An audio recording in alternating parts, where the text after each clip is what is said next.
નમસ્કાર દર્શક મિત્રો, હું જીગર દેવાણી આપ સૌનું સ્વાગત કરું છું ચર્ચા છડે ચોકમાં. દર્શક મિત્રો, ચર્ચા છડે ચોકમાં આપણે છેલ્લા ઘણા દિવસમાં આપણે અલગ અલગ વિષયોને ખાસ કરીને માત્ર ગુજરાત પૂરતા નહીં પરંતુ ભારતના અને વૈશ્વિક લેવલના તમામ વિષયોની ચર્ચા કરી. પરંતુ આ તમામની વચ્ચે અચાનક થયું એવું કે 2 દિવસ પહેલા અચાનક અડધી રાતે વરસાદે ધડબડાટી બોલાવી અને ફરી એકવાર યાદ આવી ગઈ પ્રી મોન્સૂન કામગીરીની. આપણે સૌ જાણીએ છીએ કે પ્રી મોન્સૂન કામગીરીને લઈને ચર્ચા ઘણી બધી થતી હોય છે, કરોડો રૂપિયાના ખર્ચા થતા હોય છે, મસમોટી વાતો થતી હોય છે, પરંતુ વરસાદ ખાલી 2-5 ઇંચ પણ જ્યારે આવે છે ત્યારે રોડ રસ્તાની હાલત શું હોય છે, કેવી સ્થિતિ હોય છે, કેવી હાલાકીનો સામનો કરવો પડતો હોય છે અને સામાન્ય લોકો માત્ર પહેલા ઝાપટામાં જ કેટલા હેરાન થઈ જતા હોય છે એની તાસીર આપણને મળી જતી હોય છે. ત્યારે આજે કરીશું ચર્ચા પ્રી મોન્સૂન કામગીરીને લઈને. વરસાદ આવે, રોડ ફાટે અને સ્થિતિ આપણી ખરાબ થઈ જાય.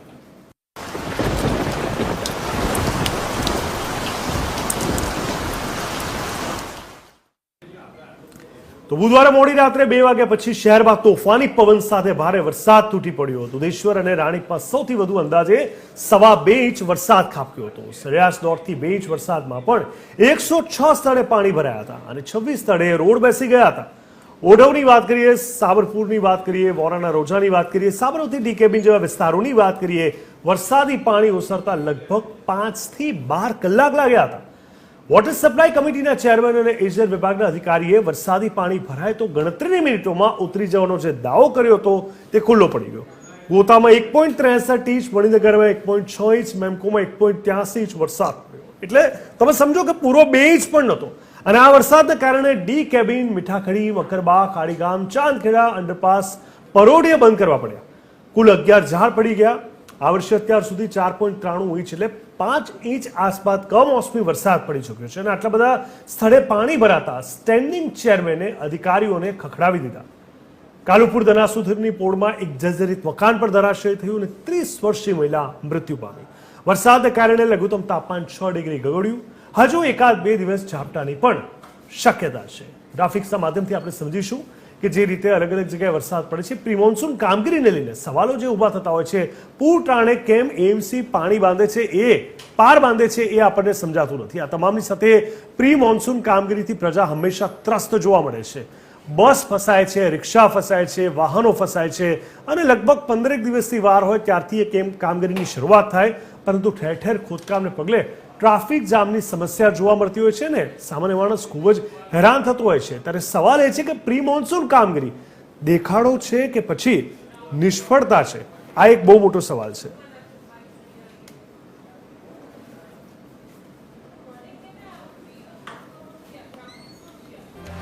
તો સાથે જ આપણે સવાલ છડે ચોકના માધ્યમથી પણ સમજવાની કોશિશ કરીએ. અનેક અગત્યના સવાલ આજે થઈ રહ્યા છે. તમામ સવાલ આપણા સમક્ષ મૂકવા જરૂરી છે. ચોમાસાની ઋતુ માટે તૈયારી કરવા માટે કયા પગલાં લેવામાં આવી રહ્યા હોય છે એ આજે આપણે જાણવા સમજવાની કોશિશ કરીશું. સાથે જ સંભવિત કટોકટીનો સામનો કરવા માટે કટોકટી સેવાઓ કેવી રીતે સજ્જ કરવામાં આવે છે, જ્યાં ચારે બાજુ પાણી ભરાય છે, રોડ રસ્તા બંધ થઈ જાય છે, ડ્રેનેજ સિસ્ટમની વાત કરવી જરૂરી છે અને ડેમ પર કયા જાળવણી કાર્ય કરવામાં આવી રહ્યા હોય છે. ઘણીવાર અતિ વરસાદને કારણે ડેમ ફાટવાની પણ ઘટના ઘટતી હોય છે. ત્યારે શોષણ સુધારવા માટે જળસ્ત્રોતોને કાદવ કાઢવાની યોજના છે કે કેમ, એ પણ સૌથી મોટો અગત્યનો સવાલ છે. સાથે જ ઉચ્ચ જોખમ ધરાવતા વિસ્તારોમાં પૂરને નિયંત્રિત કરવા માટે કયા પગલાં લેવાય છે એ પણ જાણીશું. શું પ્રારંભિક ચેતવણી પ્રણાલીઓ અને સ્થળાંતર યોજનાઓ છે કે કેમ, એ પણ એક અગત્યનો સવાલ છે. સાથે જ ચોમાસાની ઋતુ માટે તૈયારી કરવા માટે ખેડૂતોને કેવી રીતે ટેકો આપવામાં આવી રહ્યો છે, કારણ કે સામાન્ય માણસોની વાત કરીએ તો ખેડૂતોને પણ આપણે નહીં ભૂલીએ. ત્યારે પાકને નુકસાન થાય તો રાહત માટે શું યોજનાઓ છે એ પણ જાણવું ખૂબ જ જરૂરી છે. કયા જાહેર જાગૃતિ અભિયાનો હાથ ધરવામાં આવી રહ્યા છે એ પણ ખૂબ જરૂરી સવાલ છે. સાથે જ ચોમાસાની ઋતુ દરમિયાન જાહેર સલામતી કેવી રીતે સુનિશ્ચિત કરવામાં આવશે. અવારનવાર અનેક લોકો ક્યાંક ખાબકાઈ ગયા, પડી ગયા, ડૂબી ગયાની પણ ઘટના થતી હોય છે. ત્યારે ચોમાસા પહેલાની તૈયારીઓ માટે કયા સંસાધનો અને બજેટ ફાળવવામાં આવ્યા છે એ પણ જાણવું ખૂબ જ જરૂરી છે. આ સાથે જ અણધાર્યા પડકારો માટે આકસ્મિક યોજનાઓ છે.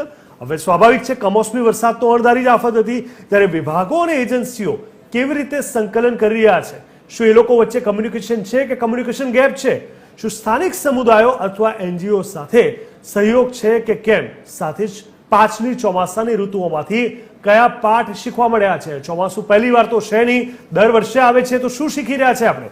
શું પ્રતિભાવ પ્રયાસોની સમીક્ષા અને મૂલ્યાંકન કરવાની કોઈ યોજના સરકાર તંત્ર પાસે છે કે કેમ, એ પણ આજે સમજવું ખૂબ જ જરૂરી છે.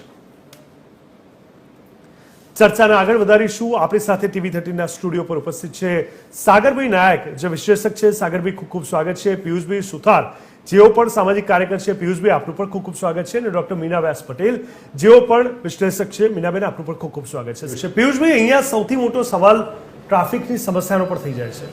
આમ તો ઓવરબીટ વધી રહ્યા છે, જે સારી વાત છે, પણ છતાં પણ ટ્રાફિક થઈ રહ્યો છે, તો ક્યાંક મિસમેનેજમેન્ટ થયું હોય એવું પણ કહી શકાય. અને આવા ટ્રાફિક થાય અને ઓલરેડી અંડર કન્સ્ટ્રક્શન, ચારે બાજુ કામકાજ ચાલતા હોય, ખોદકામ હોય, એને રિપેર ના કર્યા હોય, એને ખાડાનું ભરાણ ના કર્યું હોય, તો એમાં કેટલા લોકો પડી જવા, ભાગી જવું, સ્લીપ થઈ જવું, એક્સિડન્ટ થવા, એ રિસ્ક તો અલગ જ છે. તો આમાં કેમ આ બધી વસ્તુનું ધ્યાન નથી આપતું? આપણને ખબર છે કે આપણું શહેર 70-75 લાખની વસ્તી ધરાવે છે, બહારથી પણ ઘણા બધા લોકો આવે છે. ગુજરાતનું સૌથી પહેલા નંબરનું કહેવાતું આ શહેર, અને જ્યાં મુખ્ય રસ્તાઓ પર જ આ પ્રકારની સ્થિતિ છે, તો કોર્પોરેશનની સૌથી પ્રાથમિક જવાબદારી શું હોવી જોઈએ તમારા મત મુજબ? કોર્પોરેશનની પ્રાથમિક જવાબદારી, તમે જે કીધું કે બહારથી લોકો આવે છે, કોર્પોરેશનની પ્રાથમિક જવાબદારી મોટી આ જ છે કે બહારથી જે આવ્યા છે એમને સારું લગાડો, બાકી પ્રજાનું જે થવું હોય તે થાય. પ્રજાનું જે થવું હોય તે થાય. અને પ્રજાને સાંભળતી થશે ને, જ્યારે સિસ્ટમ પ્રજાને સાંભળશે ને, તો કંઈક નિકાલ આવશે ને યોગ્ય કામ થશે. અત્યારે ગુલામ કોની છે? આગેવાનોના ગુલામ બનીને કામ કરે છે. એક કામ ચાલુ કર્યું તો એને પૂરું કરવા માટે પણ એમને રજા મંજૂરી લેવી પડે કે સાહેબ, હું આ કામ કેટલા ટાઈમમાં પૂરું કરું. ઉપરથી ઓર્ડર ના આવે ત્યાં સુધી પૂરું પણ ના કરે.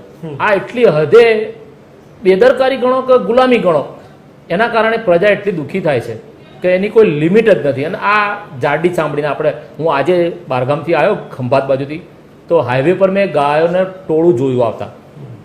તો બંને સાઈડ મારી ગાડી બી જઈ શકતી હતી. આ જવાના રસ્તા પર ખુલ્લો હતો, આવવાનો રસ્તો પણ ખુલ્લો હતો, અને 25 થી 30 ગાયો સફેદ વ્હાઇટ પટ્ટા ઉપર એક જ લાઈનમાં ચાલતી હતી. આજે જો એ જાડી ચામડીની ગાયોને ખબર પડે છે, તો આપણા તંત્રમાં બેઠેલા જાડી ચામડીના ચોરી કરીને પાસ થયેલા અને રિશ્વત આપીને સત્તા મેળવેલા અધિકારીઓને આ કેમ નથી ખબર પડતી કે જનતા માટે તમને બેસાડે છે, જનતા દુઃખી થાય છે, અને જ્યારે જીવલેણ અકસ્માત બને છે ને, ત્યારે બધા રોડ ઉપર ઉતરી જાય છે.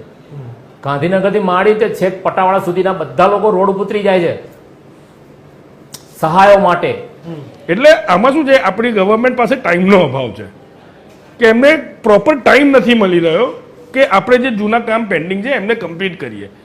બીજું કઈ આ મેઇન રીઝન મને લાગતું નથી. સેવા કરવાની હશે ત્યારે આખું તંત્ર રોડ ઉપર ઉતરી જાય છે, ત્યારે કેટલો બધો ટાઈમ ફાળવતા હોય છે. એ સાઈન ક્યાંથી આવે છે? તો એ તો ટાઈમ વીઆઈપી મહત્વ છે કે જનતા મહત્વ છે? વીઆઈપી મહત્વ છે, એ છે તો એમનું બધું ચાલે છે ને. આપણે જનતા ટેક્સ એના માટે ભરે છે. પિયુષભાઈ, વીઆઈપી કદાચ અત્યારે ચોમાસામાં એમને આવું પડ્યું તો પછી ના આવે ને સાહેબ. એમનું એમને અંબાલાલની આગાહી ના હોય, આગાહી અંબાલાલની ખાલી આપણે જ તો એમનું સોલ્યુશન શું પડે? આપણે લોકો રોડ ઉપર ઉતરવું જોઈએ. ટેક્સ ના ભરો, 100% સાચી વાત છે. ટેક્સ ના ભરો, એકવાર આખા બધા જોડે ટેક્સ ના ભરો એટલે ખબર પડે. જયારે ટેક્સ નથી ભરતા તો આ લોકો કેવા સીલ મારવા આવી જાય છે, હે ને? જાન્યુઆરીમાં સીલ મારી દેશે. હવે બધાને ખબર પડી છે કે ફેબ્રુઆરી માર્ચના અંદર છે ને આ લોકો ઓલું ઇન્ટરેસ્ટ માફ કરી દેશે. એટલે ઓલું ઇન્ટરેસ્ટ માફ કરી દેશે નહીં, જે જૂના ના ભરે હોય ને એમને માર્ચના અંદર ઇન્ટરેસ્ટ માફ કરી દે કે તમે મૂડી તો ભરો. એટલે મારા હારે એ બી નથી ભરતા. હવે એકચ્યુઅલી ભરવું જ ના જોઈએ. એટલે આ લોકોને ખાતામાં પૈસા ના આવે ને તો ખબર પડે કે હવે આગળ શું કરવું. પિયુષભાઈ, તો પછી આ આખી જે ટેવ પડી ગઈ છે, આપણે એક બાજુ આપણા રાજ્યની વાત કરીએ કે આ શહેરની વાત કરીએ, એને વિકાસશીલ તરીકે આપણે હંમેશા પ્રોજેક્ટ કરતા હોઈએ. બાકીના સ્ટેટ્સમાં આપણે વારંવાર વાત કરતા હોય કે ભાઈ ગુજરાતની વાત આખી અલગ થઈ જાય છે. ખાસ કરીને ઝારખંડની વાત થાય, ટ્રાફિક માટે દિલ્હીની વાત થાય, પાણી ભરાવાને લઈને મુંબઈ મહારાષ્ટ્રની વાત થાય કે પછી બિહારની વાત થાય, પણ ગુજરાતની હાલતને એ લોકોમાં શું ફરક? કારણ કે જે દ્રશ્યો છે, જે લોકો હેરાન થઈ રહ્યા છે. હમણાં વચ્ચે એક દ્રશ્યો આવ્યું હતું અઠવાડિયે 10 દિવસ પહેલા, એક ઓટો રિક્ષાવાળો થોડા ખાડામાં એની ઓટો રિક્ષા નમી ગઈ, એ બિચારો બહાર જવા આવ્યો ને એના પર પડ્યું ઝાડ, અને ત્યાં ને ત્યાં ભાઈ ખલાસ થઈ. અને આવી તો અઢળક ઘટના. હમણાં બસ એક ફસાયેલી, એમટીએસની બસ આખી ખાડામાં ઉતરી જાય. એટલે આમાં તો માણસ કઈ રીતે, પિયુષભાઈ, આમાં આને સમજી શકશે કે હવે કેવી રીતે સાચવવું? આપણે તમે કીધું કે દિલ્હીમાં ટ્રાફિક માટે દિલ્હી સારું, કે ટ્રાફિક નિયમનું પાલન કરવા માટે, કે બોમ્બેમાં બીજી બાબત છે, એ બધી બાબત છે. ગુજરાત માટે એક જ બાબત સારી છે કે તંત્ર મેકઅપ સિસ્ટમ અપનાવી રહી છે. તંત્રની અંદર મેકઅપ ખાતું બહુ સુંદર કામ કરી રહ્યું છે. કંઈ બી બનાવ બને ને, કંઈ બી ખાડો પડે કે રોડ તોડ્યો હોય, ટોરેન્ટવાળા અને ગેસ લાઇનવાળા અને કોર્પોરેશન આ ત્રણેય જણા એકબીજાના ટાંટિયા ખેંચતા હોય ને એવી રીતે કામ કરે છે. પબ્લિકનું ભલે જે થવું હોય થાય, એકબીજા પર ઢોળવાનું. એ કે અમારું કામ નથી, ટોરેન્ટવાળાનું છે. ટોરેન્ટવાળાને પૂછીએ તો કે કોર્પોરેશનનું કામ છે, કોર્પોરેશન પૂછીએ તો કે ગેસવાળા કરી ગયા છે. એટલે આ લોકોએ કોઈએ પોતે દોસ્તનો ટોપલો માથે લેવો નથી. ભૂલથી કંઈક તૂટી ગયું તો એન્જિનિયરે કામ બરોબર નતું હા, કર્યું, તો એ- છેલ્લે ત્રણે એક થઈ જશે. અને બધું તંત્ર તો ભર્યા તળાવમાંથી કોરું નીકળી જશે, પણ કોન્ટ્રાક્ટ જેને આપ્યો છે ને કોન્ટ્રાક્ટરનો મરો થશે અને એ નિર્દોષ હશે ત્યારે એનો મરો થશે. કારણ કે એને પૈસા જ નહીં મળે હવે કામ પતાવવાના. હા, અને પૈસા પાછા કટકી લઈને કમિશન લઈને બિલો પાસ કર્યા હોય, કોન્ટ્રાક્ટ માંડ મળ્યો હોય અને બિચારા પૈસા ખવડાવીને કોન્ટ્રાક્ટ લીધો હોય તો એમાંથી એને મળે બી શું, કામ બી કઈ રીતે કરે. પણ પિયુષભાઈ, હવે સામાન્ય માણસના હાથમાં શું છે આપણે એ પણ આજે સમજી લઈએ, કારણ કે ઘણા બધા લોકો એક જ વાત વિચારે છે કે હવે આમાં અમે શું કરી શકીએ. હેરાન બહુ થઈ રહ્યા છે, પ્રશ્ન બહુ ઉપાડી રહ્યા છે, પરંતુ આવું છું સાગર તમારી પાસે. પિયુષભાઈ, હવે તમે કહેશો કે સામાન્ય માણસ અવાજ ક્યાં ઉપાડશે, અહીંયા કઈ રીતે આગળ વધશે, કોઈ પહોંચાડશે? સામાન્ય માણસને સુંદર ટેવ પડી ગઈ છે, વિકાસ જોઈને વાહ વાહ કરી દીધી. બધાને થયું કે હા હા સરસ વિકાસ, ચારે બાજુ જુઓ તો સિમેન્ટ કોન્ક્રીટનો મોટો વિકાસ, ચારે બાજુ ગાંડો વિકાસ, ગાંડો એટલે એકદમ પાગલ વિકાસ. એના કારણે પબ્લિકની માનસિકતા, જનતાની માનસિકતા એવી થઈ ગઈ છે કે આપણે કઈ નહીં, આપણે સરસ છે બસ. અચ્છા, એટલે બાજુવાળાનું જે થવું હોય થાય, હા, પણ અવાજ ઉઠાવવાનો આવે ને ત્યારે છેલ્લે પાછલી ઉભા હોય. અને જ્યારે કંઈક સારું કામ હોય ને તો ગળામાં પટ્ટા નાખીને વાહ વાહ કરવા ઉભા થઈ જશે ઝંડા લઈ લઈને. પણ પબ્લિકનો મારો કહેવાનો એક જ એ છે કે યુનિટી બનાવો અને બહિષ્કાર કરવાનું શીખો. કોઈની સામે હથિયાર ઉપાડવાની જરૂર નથી, કોઈને તું તારી કરવાની જરૂર નથી, તંત્રની સામે કોઈ અધિકારીને પણ તું તારી કરવાની જરૂર નથી, રાજકીય નેતાઓને પણ તું તારી કરવાની જરૂર નથી. યુનિટી બનાવો, યુનિટી, અને બહિષ્કાર કરો કે ભાઈ આ વસ્તુ અમારે ના જોઈએ એટલે ના જોઈએ, અમે ટેક્સ નહીં ભરીએ એટલે નહીં ભરીએ. પણ એકલ દોકલ નહીં, એકલ દોકલ શું 50 જણા હશો તો તમને ફાવવા નહીં દે આ તંત્ર. લોક મારી જશે, તોડી નાખશે દબાણ લઈને. અત્યારે નવું બુલડોઝર યાદ આવી ગયું છે આ લોકોને. બુલડોઝર થી પબ્લિક ને એટલી બધી ડરી ગઈ છે પબ્લિક કે અવાજ શું મને લાગે ઉઠાવે. છે પિયુષભાઈ, એ તો જે ગેરકાયદે બાંધકામ છે એમાં તો ઓપ્શન જ નથી અને એ જરૂરી હતું વર્ષોથી. ઇનફેક્ટ આ ચંડોળાનું એક પણ latest અધિકારીઓ example ખોટું કરે છે તો એનું બુલડોઝર કેમ નથી ચલાવતા? નહીં, એટલે જ્યાં જ્યાં ગેરકાયદેસર વસ્તુ સામે આવી છે, હા, એમાં પણ બહુ લેટ થઈ રહ્યું છે. આપણે એવું તો થઈ શકે ને આપણે કે જ્યાં ભૂવો પડે, ખાડો પડે ત્યાં એક મ્યુનિસિપલ ઓફિસરને બેહાડ દેવાનો, જ્યાં અંડરબ્રિજના પાણી ભરાય બરોબર ત્યાં કમિશનરની ગાડી આડી મૂકી દેવાની. ના ના, એવું ના પબ્લિક કરી જાતે જ ઉભા રાખવાના અને public કે ભાઈ selfie અહીંયાથી ના લેવી. જવાનું. આ public practical selfie લેવી. solution વધીને આપણે સમજવું પડશે. મીનાબેન, હવે પિયુષભાઈ, આપણે એક વાત તો છે કે આપણે ત્યાં રોડ રસ્તાની ભૌગોલિક સ્થિતિની વાત કરીએ, આપણે ત્યાં પોપ્યુલેશનની વાત કરીએ, આપણું તંત્ર જે રીતે કામ કરી રહ્યું છે એની વાત કરીએ, એને જોતા પડકારો બહુ છે. શક્યતા અને સંભાવનાઓ ઘણી ઓછી છે કે જેના પર તાત્કાલિક કામ થાય અને આ વ્યવસ્થા સિંગાપુર જેવી થઈ જાય રાતોરાત. જે એક સમય કહેવાતું હતું અમદાવાદને બનાવવા આવશે, પણ જે હજુ તો થયું નથી. આ તમામની વચ્ચે પિયુષભાઈ, વચ્ચેના રસ્તા મુજબ આપણે જોવા જઈએ તો સાવ આપણે એવું નથી કહેતા કે ફૂલ ગુલાબી પિક્ચર થઈ જાય, પણ ક્યાંક એવું, જેમ કે અત્યારે આ દ્રશ્યો જોઈ રહ્યા છે, આપણને શરમ આવે કે અહીંયા જે રહેતા હશે, જે લોકોને રોજબરોજ ત્યાંથી નીકળવાનું હશે, એ લોકોની શું સ્થિતિ થતી હશે. અને આના કારણે ગંદકી અને એના કારણે મચ્છરોનો ઉપદ્રવ અને એના કારણે રોગચાળો થાય છે, એ તો અલગ જ પ્રશ્ન છે. પિયુષભાઈ, સાચી વાત છે. પાણી ભરાય છે ને, પણ પાણી ભરાયની જે પાણી નિકાલ કરવા માટે એક નવી યોજના આ લોકોએ ચાલુ કરી છે. પાણીનો નિકાલ કરવા માટે જ્યાં બી ઢાંકણા મળે ને ઢાંકણા ખોલી કાઢવાના, એટલે પાણી જતું રહેશે. આ કેટલી સુંદર માનસિકતા કહેવાય એ લોકોની. ગમે ત્યાં ઢાંકણા ખોલી કાઢો, હવે ઉપરના લેવલે પાણી જતું નથી અને ઉપર પાણી આખું ભરેલું રહે અને કોઈ નાનું બાળક છે, સાયકલ, કોઈ પણ વ્યક્તિ, કોઈ પણ વાહન ત્યાંથી નીકળે તો ગટરના ઢાંકણામાં પડી જાય, ફસાઈ જાય, તકલીફ પડે.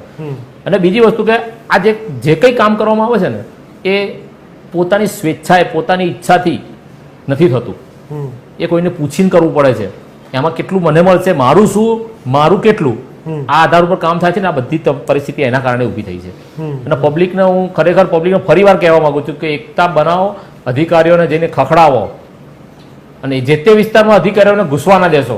જો કે આવતા તો નથી જ કોઈ જગ્યાએ, કોઈ અધિકારી કોઈ જગ્યાએ સુપરવિઝન માટે આવતા જ નથી. એ લોકોને પેપર ઉપર જ બધું દેખાતું હોય છે, જેમ આપણે ટીવીમાં જોઈએ છીએ વાહ વાહ સરસ સરસ વિકાસ થઈ ગયો, એ રીતે અધિકારીઓ સિસ્ટમ આખી પેપર ઉપર જ જોઈને ખુશ થઈ જતી હોય છે અને ઉપરના લેવલે પણ પેપર ઉપર વર્ક જોઈને એમનો શાબાશીને વાહ વાહ કરતા હોય છે કે આ બધું સરસ કામ થઈ ગયું. અનેક જગ્યાએ હમણાં ચારેક મહિનાની જ વાત કરું, સ્વચ્છ ભારત મિશનની ટીમ આવવાની હતી. એક ગ્રંથાલય આગળ થોડોક રસ્તો ખરાબ હતો જ્યાં વાહનો પાર્ક થતા હતા, તો ત્યાં આગળ સિમેન્ટ કોન્ક્રીટનો માલ નાખ્યો ગ્રંથાલયની જગ્યાએ, ગ્રંથાલય આગળ જ. હવે ગ્રંથાલયની સામે સોસાયટી છે કોઈ પ્રાઇવેટ, તો એમાં વધેલો માલ 2 બ્રાસ જેટલો માલ, હું સ્પષ્ટ કહું છું 2 બ્રાસ જેટલો, મેં માપી દીધું ત્યાં આગળ, 2 બ્રાસ જેટલો માલ વધેલો કોઈ મળતિયાના બંગલાની આગળ પાથરી દીધો વ્યવસ્થિત. હવે નથી એ કોઈ મંત્રી, નથી કોઈ નેતા, નથી કોઈ કોર્પોરેશનના અધિકારી, તો પણ ત્યાં પાથરી દીધો. હવે એના માટે આપણે અવાજ ઉઠાઈએ ને, કોઈ સાંભળવા તૈયાર નથી, કોઈ અધિકારી સાંભળવા તૈયાર નથી. અધિકારી કોનું સાંભળે છે? જનતા માટે અધિકારીઓ બેરા બોબડા ને આંધળા ગાંધીજીના બંદર જેવા છે જનતા માટે, અને વીઆઈપીઓ માટે સતત હાજર ઉભા રહે છે, અને એના કારણે પબ્લિક બહુ દુઃખી થાય છે. અને પબ્લિક અવાજ નથી ઉઠાવતું એની કારણ કે આ લોકો સાંભળતા જ નથી, આ લોકો બેરા જ છે એવું રીતે સમજીને પબ્લિક જાય તો ધક્કા ખાઈને પાછી આવે છે. સાહેબ મિટિંગમાં છે, સાહેબ બહાર ગયા છે, સાહેબ સર્વે કરવા ગયા છે, સાહેબ તપાસમાં ગયા છે. આ એક પેટર્ન બની ગઈ છે એમની કાયમી, કે પબ્લિક આવે એટલે આ સવાલ જવાબ કરવાના, જેના કારણે પબ્લિક દુઃખી થાય છે. અને પાણી તો ભરાવાનું, આ સુધરવાના નથી. અને અમદાવાદ શહેર પણ સુધરવાના નથી. સિંગાપુરની વાત કરો છો ને, આપણી 3જી 4થી પેઢી કદાચ જોશે સિંગાપુર ગુજરાતમાં કે ઇન્ડિયામાં. બાકી આપ તમે કહું 2 પેઢી સુધી કોઈ જોઈ નહીં શકે. અમદાવાદ જે રીતે વિકાસ કરીને બતાવવામાં આવે છે કે મેગા સિટી, મેટ્રો સિટી, આ બધું ખાલી કાગળ ઉપર છે ને, ખાલી ટીવી પર વાહ વાહ કરીને બૂમો પાડીને આખા લોકોના કાન ભરવા માટે છે, અને બીજું કંઈ નથી. હકીકત બહાર આવીને જુઓ તો હકીકત શું છે, લોકોને પ્રોબ્લેમ શું છે, આ જ પરિસ્થિતિ. દિવસની અંદરની ઘટના કહું, હું રિવરફ્રન્ટમાં જતો હતો ગાડી લઈને, તો ત્યાં આગળ રિવરફ્રન્ટમાં પેસેન્જર રિક્ષા, લોડિંગ રિક્ષા, કાર્ગો વાહન અંદર એન્ટ્રી નથી એને, તો ત્યાં આગળ પેટ્રોલની ગાડી એક ટેન્કર જતી હતી. તો એનો મેં વિડીયો ઉતારીને મેં વાયરલ કર્યો કે ભાઈ આવા વાહનોને પાયલોટિંગ કરીને બહાર કાઢવામાં આવે છે, અથવા તો પછી ભ્રષ્ટાચાર કરીને ઘૂસવા દેવામાં આવે છે. જો એન્ટ્રી નથી તો પણ આ રીતે વાહનો ઘૂસે છે, તો એના જવાબદાર અધિકારીઓ કેટલા ભ્રષ્ટાચારમાં ડૂબેલા હશે. આવો એક વિડીયો વાયરલ કર્યો તો 6 કલાકની અંદર જે તે આપણા અમદાવાદ પોલીસનું જે ટ્વિટર છે એના ઉપરથી મારા પર મેસેજ આવ્યો ફેસબુકમાંથી કે વાહન ચાલકનું વાહન જમા લીધું છે, તેને પણ એના પર ગુનો દાખલ કરીને કાર્યવાહી કરવામાં આવી છે. સોશિયલ મીડિયાનો સદઉપયોગ કરો તો કાર્યવાહી થાય છે, પણ ક્યારે?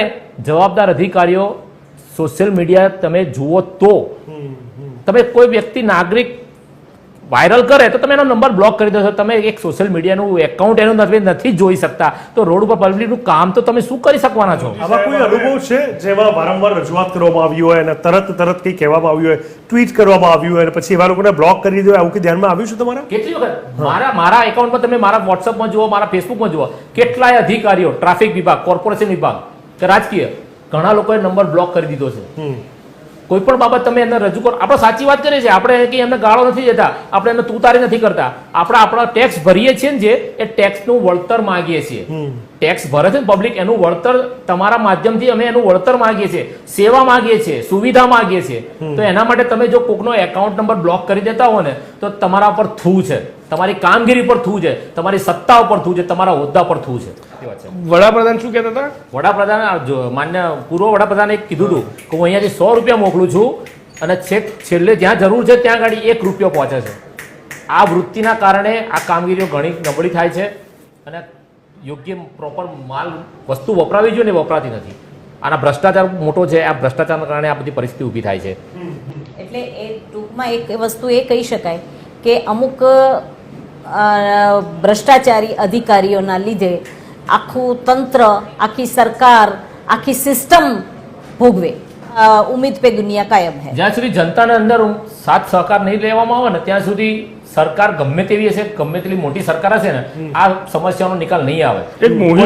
મારી એક વસ્તુ કે અખબારનગર સર્કલનું ડેવલપ કરવું છે તમારે, તો પછી અખબારનગર સર્કલની આજુબાજુની સોસાયટીના રહીશો અથવા આગેવાનોને જોડે રાખો, એનું બજેટ કેટલું ફાળવ્યું એમને બતાવો, અને કોણ કેટલું કામ કરશે બતાવો. એ રીતે કામ કરશો તો 100% પરિણામ મળશે. બાકી તમે અંદર બંધ દરવાજામાં ભાગ બટાઈ કરીને જે તમે કામ કરશો ને, તો આ પરિણામ આજે નહીં 20 વર્ષે પણ નહીં આવે. ભલે આપણો દેશ વિશ્વગુરુમાં ગણાતો હોય, ભારત, ગુજરાત મેટ્રો કે મેગા સિટી કહેવાતી હોય, આમાં કોઈ જ રિઝલ્ટ પરિણામ નહીં આવે, સુધારો નહીં આવે. તમારે લોકો લખી રાખો. ટૂંકથી મીનાબેન, પિયુષભાઈ અને સાગરભાઈ, આપ સૌનો ખૂબ ખૂબ હૃદયપૂર્વક ધન્યવાદ. દર્શક મિત્રો, આ ચર્ચા છડે ચોકમાં આ વિષય પર ચર્ચા કરવાનો તાત્પર્ય ઉદ્દેશ માત્ર એટલો જ કે જેને આપણે હળવાશથી લઈએ છીએ, ગંભીરતાથી નથી લેતા, એ પાણી ક્યાંક કોઈકના જીવના જોખમનું કારણ ન બની જાય. આ રોડ રસ્તા આપણા માટે ખૂબ જરૂરી છે, અને એવા સમયે ત્યાં કંઈક પોલાણવાળું કામ થયું હોય ને એમાં મોટી હોનારત સર્જાય અને આપણો જીવ તાળવે ન ચોંટાય, એની જવાબદારી હવે આપણે પોતે જ ક્યાંક લેવી પડશે એવું લાગે છે. પરંતુ હજુ સમય છે, કોર્પોરેશન જાગે, સરકાર દરેક જગ્યાએ ન પહોંચી શકે, સરકારે વહીવટી ક્ષેત્રે એટલે જ મૂક્યું છે અને એમના ડરથી, એમની શરમે પણ જો કોર્પોરેશન ફરી એકવાર ઊભું થઈ આ કામગીરીની ઝડપ કરે અને ચોમાસા પહેલાં ઓફિશિયલી બેસે પહેલાં પણ જો થોડું ઘણું કામ વધારે સારું થાય તો હું માનું છું કે અકસ્માતોની સંખ્યા, દુર્ઘટનાઓની સંખ્યા એટલીસ્ટ જો ગયા ચોમાસા કરતાં પણ ઘટી જાય તો પણ એ આપણા માટે ઓછી સફળતા નહીં અકાય. ચર્ચા સ્થળે ચોકમાં બસ અત્યારે આટલું જ. દેશ, દુનિયા અને ગુજરાત રાજ્યની પડે વિગત અને સમાચાર માટે આપ જોતા રહો TV13 ગુજરાતી, હકથી ગુજરાતી. નમસ્કાર.